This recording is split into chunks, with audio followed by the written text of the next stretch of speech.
Well, thank you so much, Roger. And they are probably words you have never heard before. Pleomorphic liposarcoma. The reason you haven't heard about it is it represents only 1% of cancers. Dr. Akbar Khan is here with me now to talk about this. You've been doing a little bit of research since we first watched the news conference together. There's very little information even out there about this. Yes, exactly, because it's not a very common one. And I mean, certainly I've seen it in my practice, but it's not one of the ones that we come across on a regular basis. So I have to look it up too. And I know everybody's asking questions like, what does this mean?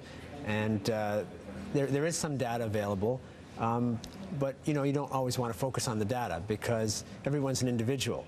And here we can see that one of the things that we'd heard from the doctors as well is that this does begin in the fat cells, and it's any soft tissue. It's not a cancer that hits an organ as we often see. That's right. And that it often occurs between sort of 50 and 65 years of age.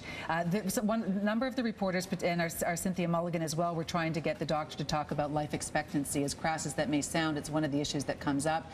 Where does this cancer fall in the realm of good cancers versus bad cancers like pancreatic? Okay, so the data that I found was about a 50 to 60% 5-year survival, and that's with treatment.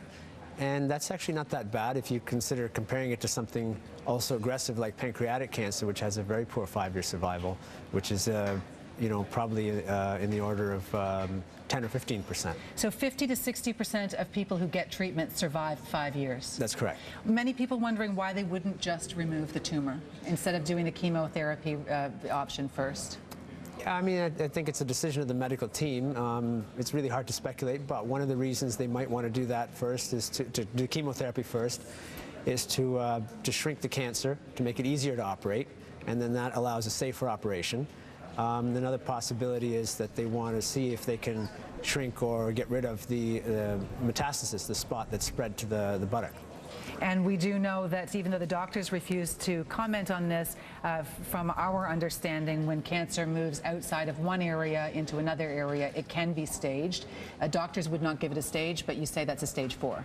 Yeah, generally when you're talking about a cancer spreading, you can have spread to kind of the region where the main tumor started, and that would be a stage 3. But if it spreads somewhere distant to a different organ or just a different part of the body, then it's usually classified as a stage 4. Dr. Khan, thank you so much. I appreciate your insight. You're welcome. Roger, coming up, the politics of today's news and an insider tip that Doug Ford, he will not be dropping out of the race for mayor. Back to you.